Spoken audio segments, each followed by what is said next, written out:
काय करत होता? दे ना आबा, मी आहे नाही.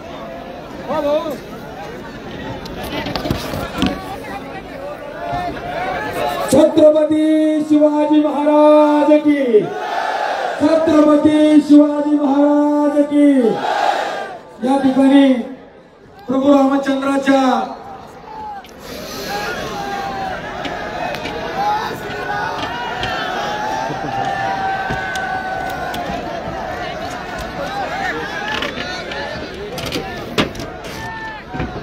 ते म्हणते की एक जण स्वागत करते मग चालू करते काय असं त्यांच्या जण पाटलांचं कसं करा.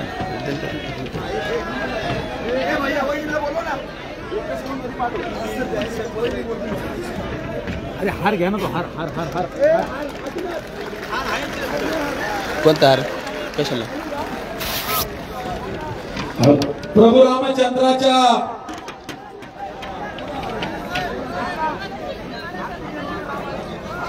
चरणी नतमस्तक होत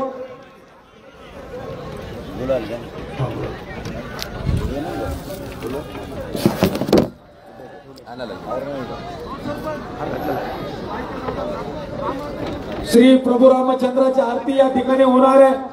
आणि आरती सुरू असताना, आरती सुरू झाल्यानंतर लगेच मराठा समाजाच्या वतीनं प्रभू रामचंद्राच्या प्राणप्रतिष्ठेसाठी आताशबाजी या ठिकाणी होणार आहे.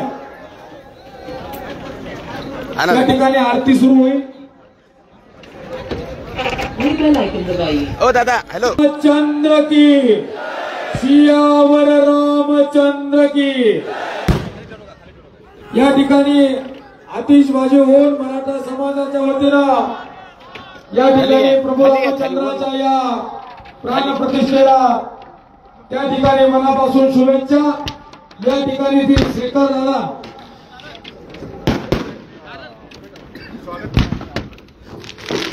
शेखर दादांना विनंती करतो की आरक्षण योद्धे श्री मनोज जरांगे पाटील यांचा त्या ठिकाणी सन्मान करावा.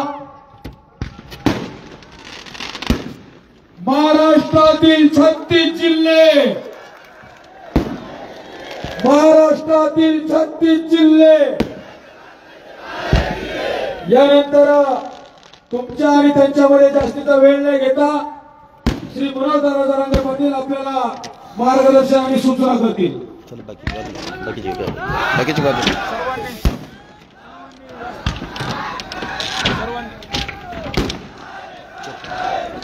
इकडे कधी बसू?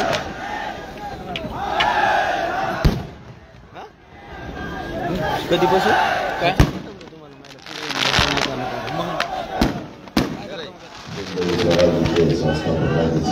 शिवाय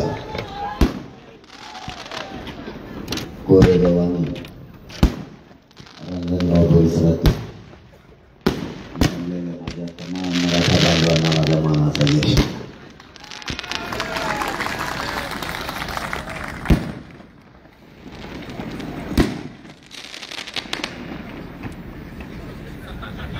आता इथं बंद झालं.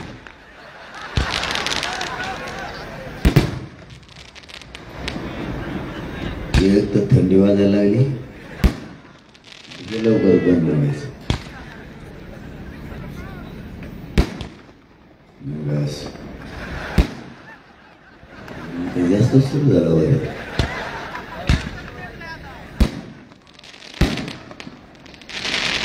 तुम्ही तर सगळ्यासारखीच व्यवस्था केली, सगळी साऊंड ते सगळे आपल्या फक्त सभेसाठी व्यासपीठ फक्त सूचना द्यायला. सभा कुठंच नाही दिल्या आपण. सभा दिलं ग्राउंड खाली राहिला.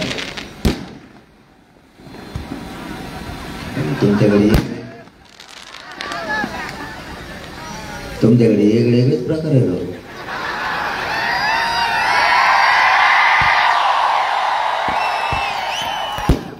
मला वाटलं चर्चेला चालला का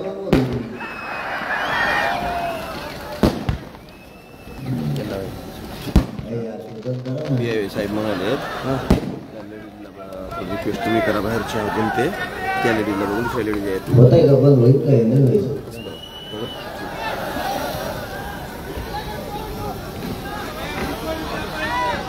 माय बापा आपली लढाई आता ही आहे. अंतिम टप्प्यात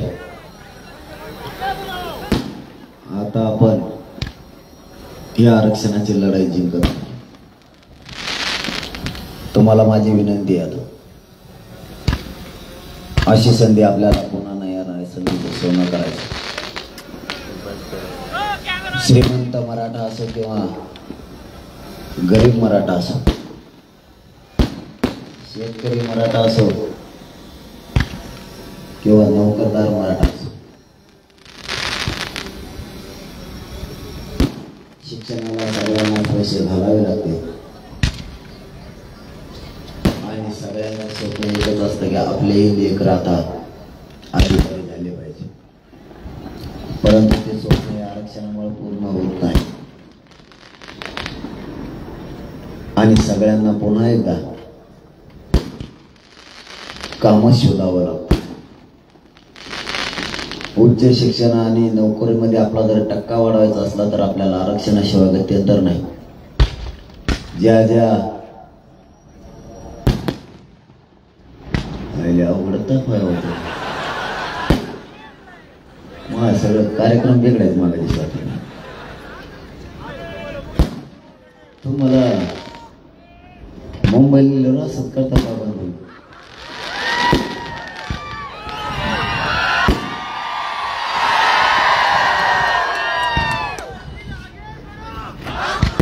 आपल्याला प्रत्येक वेळेस आपल्याला या सरकारनं फसवणूक केली. मग 70 वर्षातला कोणताही सरकार असो, शेवटी प्रत्येक सरकार हे आपल्या लेकरांच्याच मुळे होते. आपल्या लोकांना ताकदीनं आंदोलन उभं करायचे आणि ते यशाच्या जवळ आलं आपल्यात फूट पडायची. परंतु यावेळेस मराठ्यांनी इतक्या ताकदीनं एकजूट केली की सरकारला एकजूट फुटत नाही. काही झालं तरी मराठी आता मागे हटायला तयार. प्रत्येक मराठ्यांच्या मनात आता सध्या स्वतःचा मुलगा आणि स्वतःचा हित आणि आपल्या लेकरं कशी मोठी होतील यासाठी सगळ्यांनी अट्टास घेतला. आपल्याला आपला हट्ट जर आता पुरा करायचा असला तर आपल्याला पुन्हा एकदा ही की जशाला तशीच ठेवावी लागणार. पहिल्या दिवशी जी शक्ती होती ती शेवटपर्यंत ठेवू. हे आरक्षण मिळवायचं आणि आरक्षण आता जवळपास आपण मिळवल्या तर जमाय.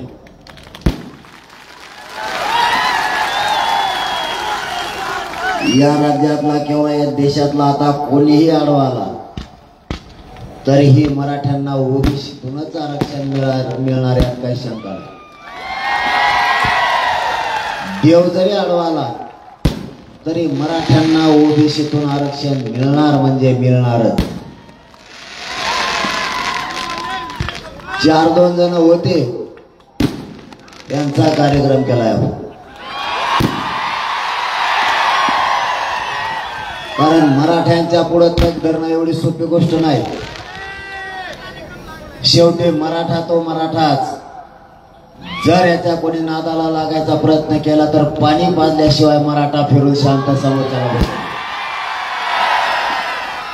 मराठ्यांनी पुन्हा एकदा सिद्ध करून दिला. इतिहास घडवला होता त्यावेळेस तेही मराठेच होते आणि आता पुन्हा इतिहास घडवायचा आणि लिहायचा आताही मराठेच आहेत. मायबापाव ही लढाई सोपी नाही. दिसताना फक्त 4 अक्षरी आरक्षण शब्द आहे, परंतु यासाठी आपल्या मराठा समाजाने 4 पिढ्या संघर्ष केला. ही जर एवढा साधा सोपा विषय असता तर ताबडतोब सुटला असता. जाणून बुजून सुटू दिला नाही. लांबजून टक्के पर्यंत नाही. जाणून बुजून हा प्रश्न सुटू दिला नाही. सगळ्यांचं स्वप्न होतं मराठी एक होऊ द्यायचे नाही. सगळ्यांनी देव मग तर जवळ आणलं काय रे. मी सगळ्याला पडलं तुम्ही मला पळायची विचार काय. सगळ्यांनी देव पाण्यात बुडून ठेवले होते. मराठा कधीच एक नाही झाला पाहिजे. मराठा जर एक झाला तर जगाच्या पाठीवर मराठा पुन्हा प्रगतीकडे जाईल आणि त्याच्यात ते यशस्वी सुद्धा झाले, कारण आपण एक होत नव्हतो. आरक्षण आणि मुलाचं हित आपण लक्षात नाही घेतलं. पुणे तर या राज्याला शिक्षणाचे दिशा देणारा शहर आहे. सांस्कृतिक नगरी म्हटलं जातं या पुणे जिल्ह्याला. इथूनच बीज सगळी पेरली गेली आणि राज्यातला आणि देशातला विद्यार्थी इथून घडतोय. जर या विद्येच्या माहेरीतून आणि या जिल्ह्यातल्या बांधवांनी जर ठरवलं पुणे तुमच्या, मुंबई तुमच्या हाकेच्या अंतरावर आहे, जायचं आणि येताना आरक्षण आणायचं, तुम्ही ट्रकेला बांधूनच आरक्षण घेऊन येता का नाही? पण आता तुम्हाला मनावर घ्यावं लागणार आहे. खूप झाला आता लोकांना मोठं करायचं. आपले पोर आपण कधी मोठे करायचे यासाठी आपल्याला आता झुंजायचं. सरकारला माझं या कोरेगाव आणि राजरगाव नगरीतून आव्हान आहे, किमान आता तुम्ही शहाणे असाल तर एका गोष्टीची जाणीव ठेवा. आंतरवालीपासून कोरेगाव रांजणगाव पर्यंत एकही गाव असा नाही का रात्रंदिवस लोक रस्त्यावरची थंडीत जागे.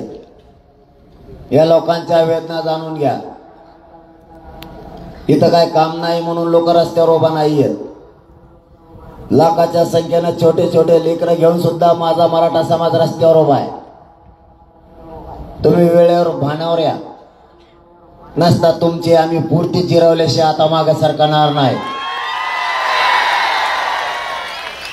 आम्ही तुम्हाला वेळोवेळी सांगितलं, आमच्या लोकांचा नाद नका करू.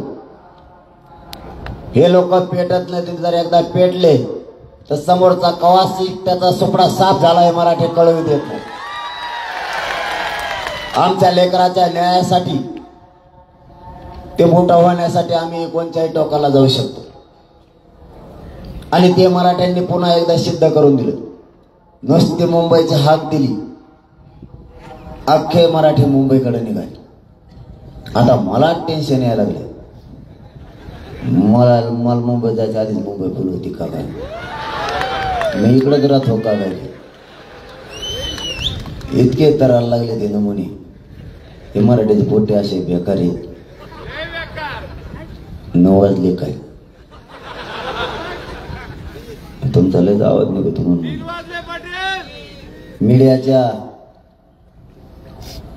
सगळ्या बांधवांनी खूप आंदोलनाला सहकार्य केलेलं आहे, हे प्रामाणिकपणानं सांगतो. आता अशात काय झालं असलं तर मला नाही माहिती. सरकारनं काय दबाव आणलाय का नाही आणलं मला आणखी माहीत नाही. मी सकाळी त्याच्या शोधात घुसतो. परंतु शक्यतो मीडियाचे बांधव काही असे की ते सरकार मिरकरचं सुद्धा नाही का. कारण इथं बघणारा मराठा समाज आणि त्यांचे सगळे चॅनल हा राज्यातला माझा मराठा समाज बघतो. तसं असू नये. असलं तर आमच्या चॅनलच्या बांधवांना विनंती आहे, समाज तुमच्या पाठीशी आहे.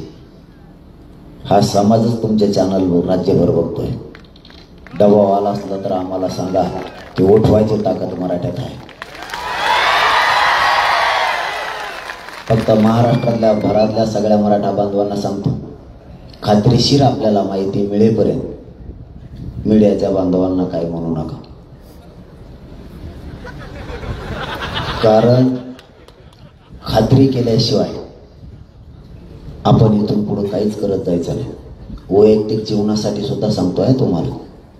आपण गैरसमजावरती सुद्धा 2-2 पिढ्या एकमेकाशी बोलत नाहीत. आपल्या भावकीचे वादाशी फक्त गैरसमजातून. खात्री केल्याशिवाय कशावरच विश्वास नाही ठेवायचा. मी आंदोलन सुरू करताना अगोदर मराठ्यांचं आरक्षण कुठे हे शोधलं, मग सुरू केलं.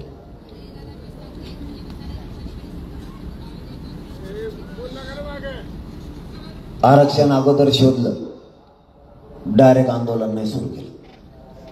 नेमकं मराठ्यांचं आरक्षण कुठं आहे याची शोध मोहीम घेतली आणि मराठ्यांचं आरक्षण ओबीसी आरक्षणात याचे पक्के खबरी मिळाल्याच्या नंतरच आंदोलन उभा केलं. लोक म्हणले मराठे एक होत नाही, मराठेही एक झाले आणि मराठ्यांनी आरक्षणाचा शोधही लावला. एका भटक्यात 2 कामं केली. मराठाचे मराठाही एक झाला आणि चांगल्या चांगल्याच्या पळत्या गाड्या बंद पाडल्या. बाकीच्यांच्या गाड्या तुम्ही बंद पाडल्या पण त्याची एकट्याची मी एकट्यानेच बंद पाडली. अबा खप बोललो तुम्ही त्याला, आरक्षणाच्या विरोधात बोलत एवढे तर नाही येड पडले. त्याला ते सोडितच नाही. त्याने असं वाटोळं केलंय मराठ्याचं. तो काय आपला शत्रू नव्हता पण त्याला लयच कंड. मराठ्याच्या विरोधात बोलायचं म्हणलं याचा तावच घेऊन यायचं.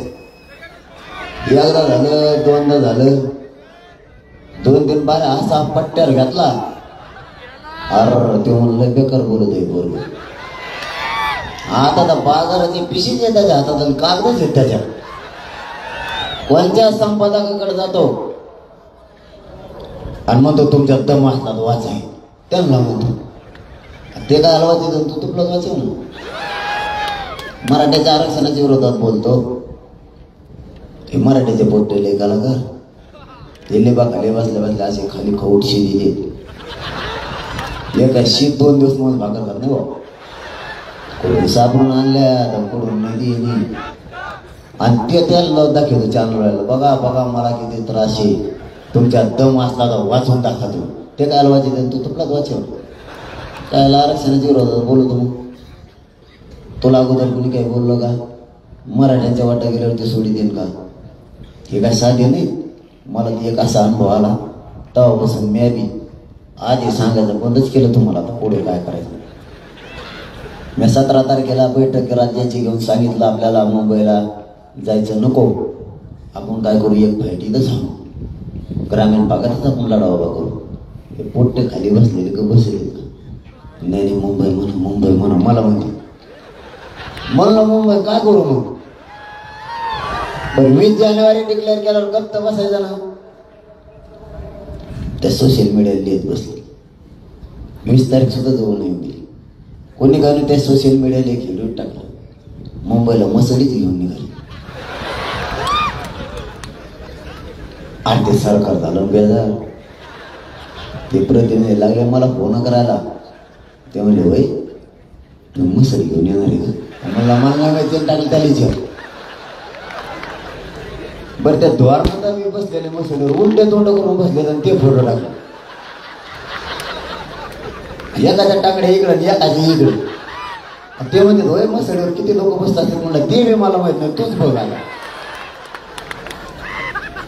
मी म्हणलं होतं समाजाच्या नादी लागू नका, कारण युद्ध लढावीत मराठ्यांनी आणि जिंकावी सुद्धा मराठ्यांनी. पाटीलकी करावी मराठ्यांनी, पाटीलकी गाजवावी सुद्धा मराठ्यांनी. ते कोणाचं पण काम नाही. मराठ्यांना न्याय द्यायचं सुद्धा कळतं. स्वतःच्या लेकरावर अन्याय झाला तरी चालत, पण इतरांच्या लेकरावर मराठ्यांनी अन्याय होऊ दिला नाही. याला मराठा म्हणते. कधी काही संकट जर आलं तर मराठ्यांनी स्वतःच्या मुलाकडे लक्ष दिलं नाही, पण इतरांच्या पोरांचा घाव स्वतःच्या अंगावर झालाय. काही केलं तरी मराठ्यांनी स्वतःला न्याय द्यायच्या भूमिकेत कधी चालला नव्हता. पिढ्याला पार मराठ्यांनी इतरांना साथ दिली. कधी कधी कोणाच्या लेकराला कमी पडलं तर त्यांना जास्तीचं दिलं आणि स्वतःच्या लेकराला नाही दिलं. दुसऱ्याच्या लेकराच्या डोळ्याचे आसरू पुसायचं काम मराठ्यांनी वेळोवेळी केलं. पण स्वतःचा मुलगा टाळो फोडत जरी असला तरी त्याच्याकडे दुर्लक्ष केलं. मराठ्यांनी कोणतंही संकट असो दुश्मनी स्वतःवर घेतली, पण इतरांना त्रास नाही होऊ दिला. आज माझ्या मराठ्यांच्या पोर अडचणीत आले तर तुम्ही आमच्या विरोधात दंड थोपटून उभा राहिला. मराठ्यांना यापुढे याची जाणीव असू द्या. आपण सगळं हाताने प्रत्येकाच्या पाठीशी उभा राहतो, पण येणाऱ्या काळात पुढचा माणूस आपल्या पाठीशी उभा राहणार आहे का? तरच त्याच्या पाठीशी उभा राहायचं, नाही तर अजिबात पुढे नाही राहायचं. 70-75 वर्षाचे जे पक्ष झाले त्या पक्षातल्या सगळे नेते आपल्याच बापदाद्याने मोठे केले. कधी कधी आपल्या मुलाला जर गरज लागली तर तो आपल्या मदतीला धावून येईल म्हणून त्याला मोठं केलंय. आज आपल्या पोरांना गरज आहे आरक्षणाची. कोणत्याच पक्षातला हे काही नेता आपल्या मुलाच्या बाजूने बोलायला तयार नाही. या आत्ताच्या अधिवेशनात जे काही आमदार आणि मंत्री आपल्या मुलाच्या बाजूने नाही बोलला. जे कोण बोलले त्याचा स्वार्थ डोळ्यासमोर ठेवूनच बोलले. 50%च्या वरचं घ्या खालचं घ्या. तुला कोणी मागणी करायला सांगितली की आम्ही ओबीसीतून मागतो, तो कसं काय म्हणतो त्याला धक्का नाही लागता घ्या. त्याला धक्का लागून नाही पडून तिकडे नदी द्यामध्ये. सगळीकडे लक्ष ठेवून बोलायचं. मराठी आता इतके दूधखुळे नाही राहिले. त्यांच्या लक्षात आलाय आता आपला कोण. माय बापू आता लेकरं मोठं करायचं शिका. बस झाला आता. तुम्ही राजकारण करू नये या मताचा मी नाही. तुम्ही अवश्य करा, पण आरक्षण मिळूच तर नाही. पक्षीन फिक्षेन नेतेन फिते काही नाही. आधी आरक्षण, मग तुमचं राजकारण करा. स्वतःच्या मुलाला एकदा आयुष्याचे आरक्षण देऊन दाखवलं. स्वतःचे लेकरं मोठं करण्यासाठी झुंजत आहे. तुम्हाला संघर्ष करावा लागणार आहे. मी रातपाठ एक करतो. आता 3 वाजले. मी रातपाठ एक करतो. आज 4.5 महिने झालं घराच्या बाहेर आहे. आणखीन उमऱ्याला सुद्धा शिवलो नाही. रात्रंदिवस माझ्या मराठा समाजाला जागा करतो. संधी आली तर सोना करा. रातपाठ कोण करत असतो माहिती तुम्हाला? राजकारणी. रात्री दिवसा येईन, उन्हात येईन, गारत येईन, आपलं दार वाजीन, आपल्या कड्या वाजीन, चहा आपलाच पिईन, परत म्हणून माझ्याकडे लक्ष ठेवा. काय लक्ष ठेवतो तो आयकडे? इथं आमचा वाटोळ झाला, परत तो आयकडेच कवर लक्ष ठेवतो. तो या खाली बार आमच्याकडे लक्ष ठेवलं का? तू डोंबऱ्या टाकतो म्हणजे काय? तू विकास करतो म्हणजे आमचे पोरं मोठे झाले का? त्याच्यात पैसे मिळत तुला तर फुकट नाही टाकी. बिगर पैसे मिळाले कर बरं म्हणून एखादं. त्या टेंडरला सुद्धा हात लावणार नाही. ते म्हणून फेकून देतो टेंडर तिकडे. इथं प्रत्येक जण स्वतःच्या मतलबासाठी करतो. आपल्या पोरांचं काय? त्याचे पोरं गेले परदेशात शिकायला. आपल्या पोरं काय उस तोडायला पाठवता का? कायमच्या हमाल्या करायचंय त्यांना. कधीतरी जागे व्हा. शहाणपणाच्या भूमिकेत या. अशी संधी पुन्हा मराठ्यांना नाही येणार होता. रातपाठ एक करून मराठ्यांना जागा करतोय. याच्यात माझा काही स्वार्थ नाही. आणि मी कोणाला मॅनेजर होत नाही. सरकारचा तोच नेमका प्रॉब्लेम आहे. मी त्यांना मॅनेजर होत नाही, फुटतच नाही. आणि ते मला आधी माझे लेबर कसं दिसतं याला आत्ता फोडू ते माझ्याकडे आले. मी खपाखप बोलतो. तुम्ही टीव्ही बघा का? तुम्ही तिकडे टीव्ही आहेत का? पण 7-8 ना हा म्हणले. मग आपला दंड कसा? त्यांना फोन करून विचारा ना. माझ्याकडे कोणालाच माफ नाही. अरे माझं कुटुंब बाजू सारलं मी या समाजासाठी, तर बाकीचीच काय किंमत करणार आहे? कारण या समाजाला जाता माझ्या बाप्पांना आणि पूर्ण आयुष्याचे या समाजासाठी अर्पण केले. आरक्षणाचा गुलाल या मराठ्यांच्या लेकराच्या डोक्यावर टाकल्याशिवाय मी आता शांताला बसत नाही. फक्त तुम्ही एकजूट फोटो देऊ नका. थंडी वाजती, थंडी खूप वाढली, जास्तीचा वेळ नाही घेणार, कारण ही सभा नाहीची, आपण कुठं सभा दिलेल्याच नाही. आपण ही गाड्यावले आपल्या सोबतच्या रॅलीतल्या लोकांसाठी सूचना देण्यासाठी व्यासपीठ असणं आवश्यक आहे, कारण हे लोकांची संख्या पण भरपूर आहे. पण मला आमच्या एक गाड्या दिसल्या, गाड्या गेल्यात पुढे पुढं पाठीमागे. मला वाटलं गेल्या का पुढं मुंबईला, ते गेले तारायला लागले. त्यांना वाटतं गेले तर मग गाडी आणतात. आम्ही आता गावोगाव इतके लोक थांबले, गाड्या पळाच कशा. त्यांना वाटतं सचिन गाडी निघावून तर मुंबईतच थांबव. त्यांच्यात कुजबुज करते कवाशी किती मुंबई. त्यांना असं दमच नाही का ना इकडं. तिकट ठरल्यापासून तयारीलाच आहेत. मी सहज म्हणलं सगळ्यांनी कामावर पण घ्या, 20 जानेवारीच्या आता आपल्याला मुंबईला जायचं. एक जणांनी असा व्हिडिओ टाकला, इतकं गावाला पाणी दिलं त्याने रानात शिवलं त्याचं. तेव्हा मला माघारी तर वापसात नाही झाला पाहिजे माझ्या रानाला. बघा मराठीचे पोट्टे. आणि आता हे मुंबईत गेल्यावर त्याला तेच धाक पाडला. इकडे इतके तराव आहे, तिकडे आले काय करते. आणि ते आहेत पिकाला का राडा नाही. शांततेच्या युद्धात एवढी ताकद आहे. शांततेचं आंदोलन केलं म्हणून निर्णयाच्या प्रक्रियेत आरक्षण आलंय. फक्त तुम्ही शांततेत मांड्या घालून बसा, आरक्षणच आलं मुंबई. गेले तर रवायचे यांना मी समजतो. आणि ते मगच आहे दुसरा आता होते कुठं घेतला असतं. लय कार्यक्रम आवडले त्यांचा. तिथे गेल्यावर काय करणार नाहीत मला माहिती, परंतु त्यांना धाक पाडायचं. मी काय करू, त्यातले काही प्रतिनिधी मला फोन करून विचारते, तुम्ही डोंगरात मुक्काम टाकले. आपल्या डोंगरात मुक्काम आहेत ना, तुम्ही कुठं मोजा, तुम्ही सगळे डोंगरच. म्हणलं तू मग आणि डोंगर सोडून गेला, मागे येऊन मुक्काम टाकले. तुला काय सांगू काय टाकले तर आम्ही.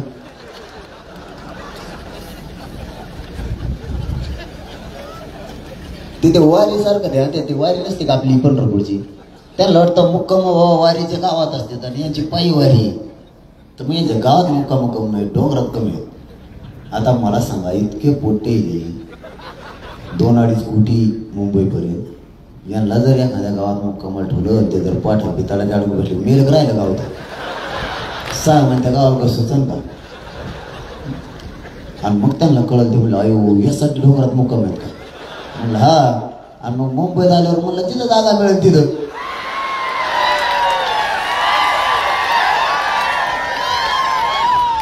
त्याच्यात हे पोट्टे ते व्हॉट्सअप फेसबुकला लिहून टाकले.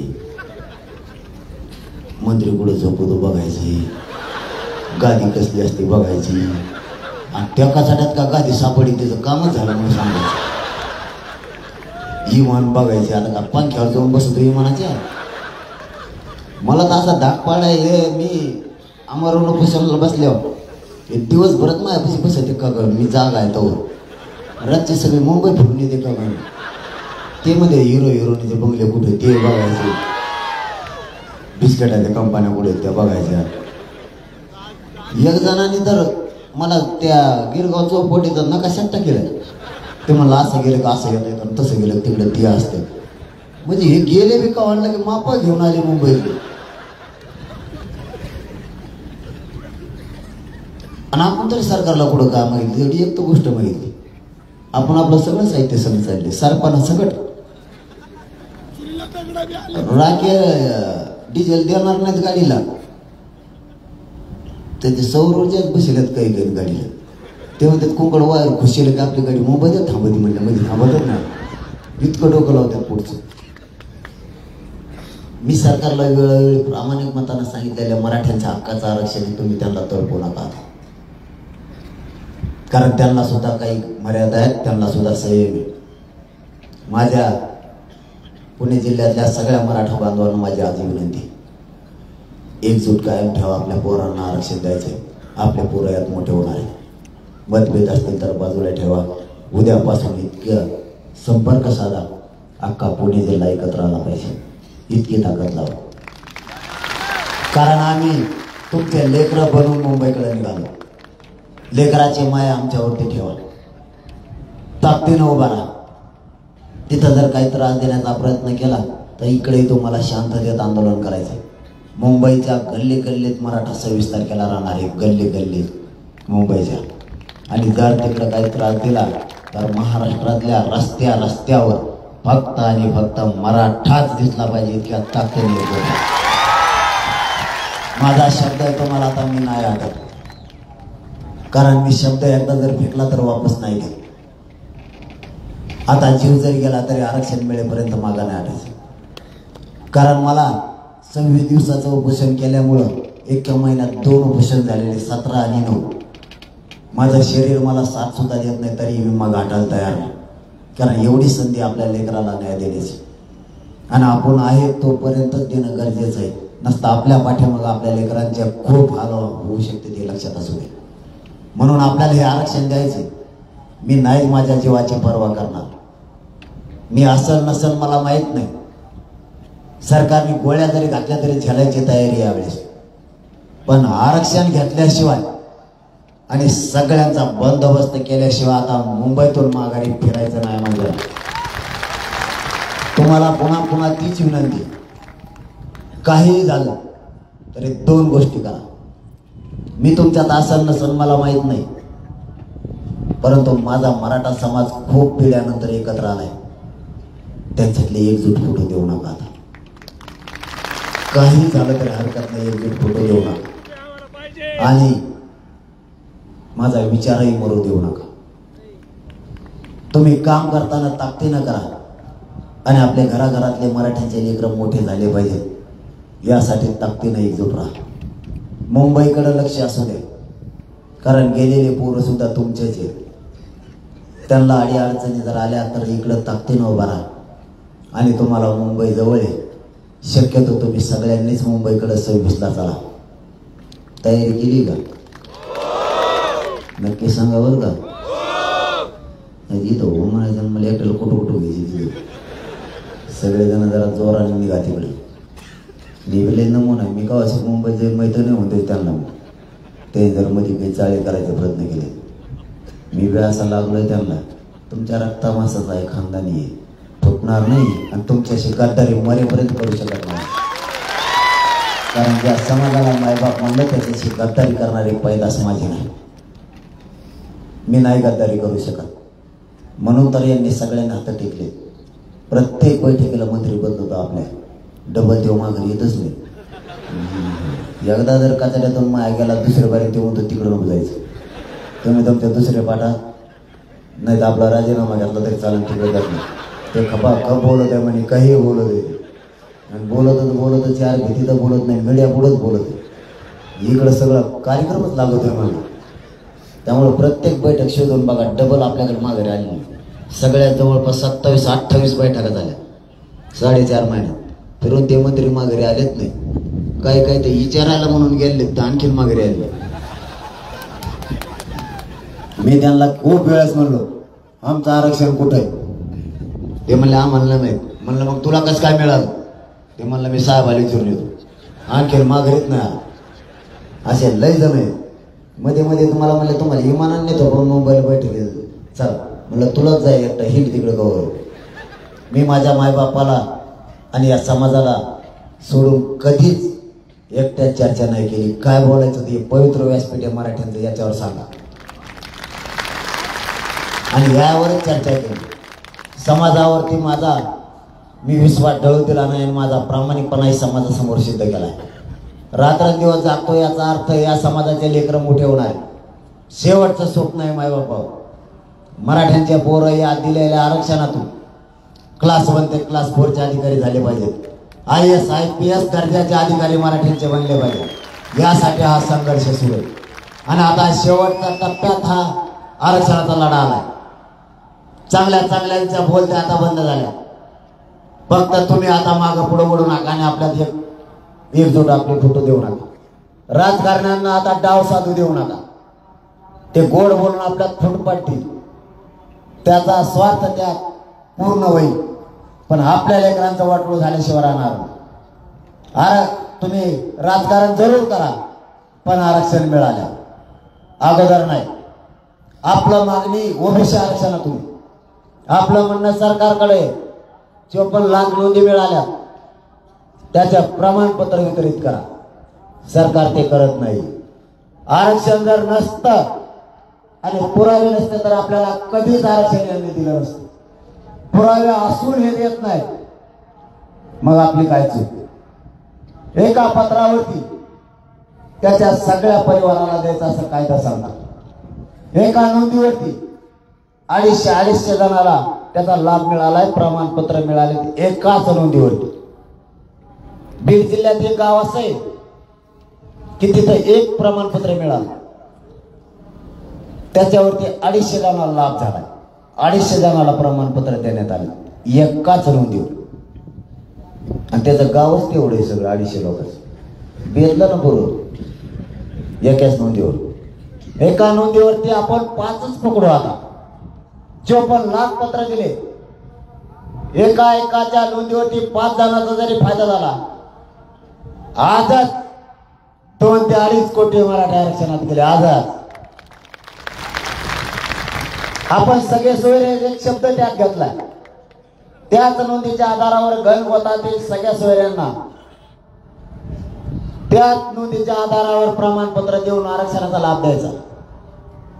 आता उदाहरणार्थ कोरेगावात एखादं पत्र सापडलं, नोंद सापडली एकच, आणि वट हुकूम निघाला सगळ्या सोयऱ्याचा.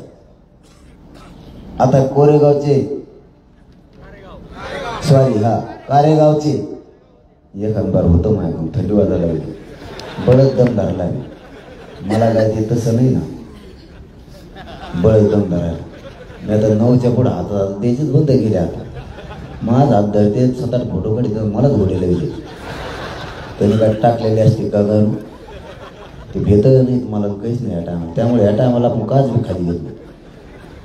माया पायावर पाय देतो मलाच घोडा लागतो. अरे दारू सोडा.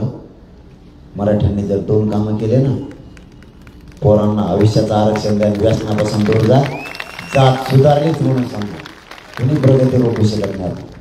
आणि ते बंद करा. ते आरलं व्हायला होतं त्यांनी ऐकत नाही. त्यांनी खाली बस म्हणलं ते उभं राहते. उभं राहा म्हणलं ते खाली बसते. त्याला वाद सरक म्हणलं म्हणतो ते आमच्या गाडीवरच गाडी आणतात. एका गावात मी म्हणजे आमच्या पोरांनी विचारलं माझ्याकडे टप्परच नाही दारूवाली द्यायची.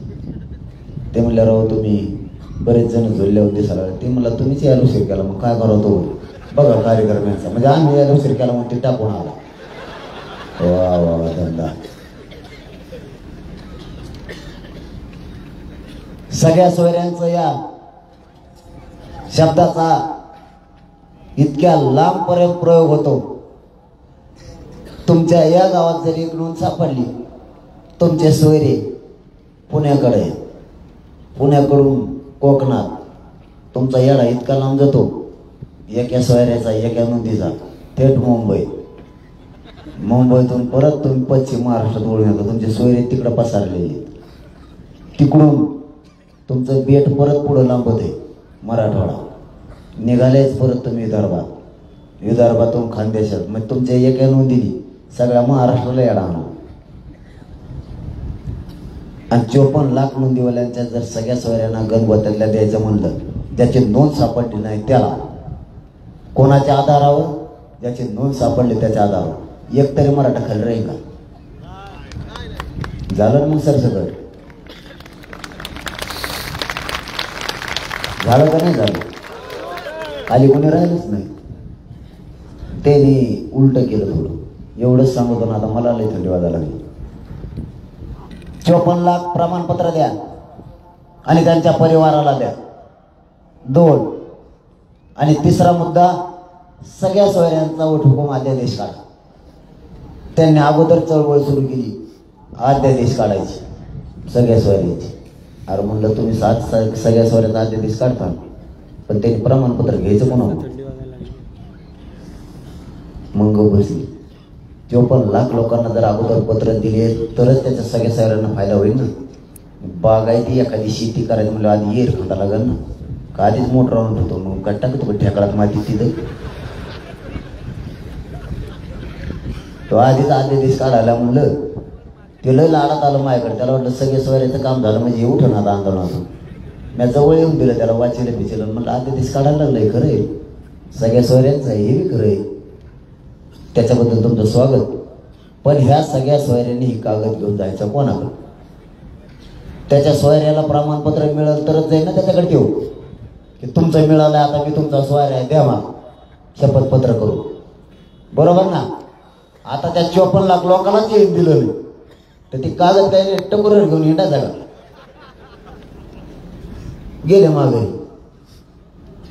54 लाख नोंदी आणि परिवाराला दिल्याशिवाय आपण या अध्यादेशाला हात नाही लावू शकत, स्पष्ट सांगितलं. कारण मी माझ्या मराठ्यांची फसवणूक नाही करू शकत. नसता ते आंदोलन करून तरी काय उपयोग? म्हणून आता त्यांनी पुन्हा चळवळ सुरू केली 2-3 दिवसावर. असे तुटून पडले सगळे अधिकारी, पळले ते अधिकारी झोपत येत खुर्च्यावर जाऊन तिकडं बहुतेक त्यांच्या शनिवार रविवारच्या सुट्ट्या रद्द केल्या. ते विकाचा कश यादीत असेल सरकारला, शनिवार रविवार सुद्धा सोडीनाथ म्हणत असेल. आता कसं काय प्रमाणपत्र सापडायला लागले, आता कशी वाटप सुरू झाली. आणि मग आम्हाला मुंबईची हौस होती का? तुम्ही आधी शिकेला असतं तर म्हणते ती वेळ पाहिजे. वेळ किती थोडी वेळ पाहिजे काय बोला? 7 महिने काय देता मग? 7 महिने वेळ दिला, 1-2 दिवस नाही, मग थांबतच नाही. तर मग ते म्हणतात मग हा बघ ते तसं खोटं बोलत म्हणून जात त्याच्याकडे जात नाही मंत्री म्हणते. मी खरं बोलतो, मी चूक नाही करत. मी माझ्या जातीशी प्रामाणिक आहे. हे आंदोलन तुमच्याशी संबंध मेंटेन करायला नाही केलं, माझ्या गोरगरीब मराठ्यांना न्याय मिळावा म्हणून आंदोलन उभा केलं. तुमच्याशी नाही बोलू शकत आणि मला काय देणं घेणं नाही तुमच्याशी. तुम्ही मला शत्रू मानायला लागलात हे मला माहिती. आणि मी तरी कुठं मरायला भेटतोय? मी जर माझ्या मराठा समाजाला न्याय मिळावा, माझ्या गोरगरीब मराठ्यांच्या पोरांचं कल्याण व्हावं म्हणून जर आरक्षण मागत असलं आणि तुम्ही जर मला शत्रू मानत असाल तर मी तुम्हाला मोजी सुद्धा नाही, गिनिनार सुद्धा नाही. तुम्हाला काय करायचं ते करा, कारण माझ्या जातीपेक्षा मला मोठं कोणी नाही. मला हेच पद खूप मोठं झालंय. मला कोणाच्या पदाची गरज नाही. माझा समाज हाच माझं दैवत म्हणून माझ्या पाठीशी उभा राहिला आहे. हेच पद माझ्यासाठी खूप मोठं आहे. मला नाही गरज तुमची. आणि मी मारायला भेटतोय कुठं तुम्हाला? आणि मला मारणं एवढं सोपं आहे का तुम्हाला? मला जर तुम्ही मारायला गेला तर राज्यात तुम्ही कुठं राहता आणि तुम्हालाच माहित नाही. आणि आग्यामुळे सोपं नाही, जर पॅन्टीत घुसलं तर बाहेरच नाही का मराठ्यात. तुमचा कार्यक्रम करूनच माघारी फिरत, कारण ही जात साधी सोपी नाही. हिने चांगल्याच बुड बसलेले. तर तुम्ही कोणीच नाहीत. तुम्हाला तर 5 वर्षातून एकदा बसायला लागतंय तिथं. मराठ्याने जर मनावर घेतला ना तर आयुष्यभर तुमचा राजकीय सुपडा सापच केला म्हणून समजायचा. मराठ्याने आयुष्यभर तुम्हाला गुलाल लागू देणार नाही. मराठ्यांच्या आमच्या हक्काचं आरक्षण द्या यासाठी लढाई. माय बापा हो, मुंबईकडे तुमच्या बळावर आणि तुमच्या पाठबळावर निघालो. तुमच्या आशीर्वादाची आता गरज आहे आणि तुमच्या पाठबळाची सुद्धा आम्हाला गरज आहे. आता पाठीवरचा हात काढू नका.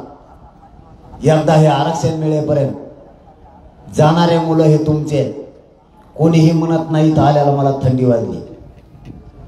पुरं 3 दिवस झाले गाड्यातून प्रवास करते. कोणी म्हणत सुद्धा नाही कोणत्या टायमाला जेवण मिळालं किंवा कोणत्या टायमाला नाही मिळालं. कोणी म्हणत सुद्धा नाही की आम्हाला आंघोळीला पाणी मिळालं की मिळालं. प्रत्येक जण वेदना सहन करतोय, पण मुंबईच्या दिशेनं निघालाय. प्रत्येकाचा एकच ध्येय, आता मुंबई गाठायची आणि मराठ्यांना आरक्षण द्यायचं. कोणाला किती त्या गाडीत थंडी वाजली कोणी विचार करायला तयार नाही. कोणाला 2 दिवसापासून आंघोळ नाही कोणी विचार करायला तयार नाही. प्रत्येक जण एकच डोळे लावून बसलाय मुंबईकडे जाण्याचं. म्हणून तुम्हाला इकडं पुणे जिल्ह्यासह महाराष्ट्रातल्या मराठा समाजाला हात जोडून विनंती, मुंबईला गेलेल्या लेकराच्या पाठीशी उभा राहा. त्यांना ताकदीनं पाठबळ द्या. मागे हटवू नका. आता ते पोरं हटणार नाहीये. ते मुंबईच्या दिशेने निघालेत म्हणजे सगळ्या तयारीनं निघाले. ते कधीच म्हणणार नाहीत की माझा मायबाप मराठा समाज माझ्या पाठीशी नव्हता. तुम्ही जर ताकदीनं महाराष्ट्रभरातून मराठा समाज उभा राहिला तर तुमचं ऋण येणाऱ्या पुढच्या पिढ्या आणि त्यातील मराठा समाज कधीच विसरणार नाही. म्हणून ताकदीनं या आंदोलनाच्या पाठीशी उभा राहा. आपला शेवटचा लढाई, ही अंतिम लढाई आणि आरपारची लढाई. हा शेवटचा लढा. पुन्हा आरक्षणासाठी लढा नाही उभा करायचा. जाता जाता तुम्हाला पुन्हा एक शब्द देतो, माझा जीव जरी गेला, सरकारने छाताडावर गोळ्या जरी घातल्या, तरी मराठ्यांना आरक्षण मिळवून दिल्याशिवाय मी एक इंचही मागे हटणार नाही, शब्द तुम्हाला देतो आणि थांबतो.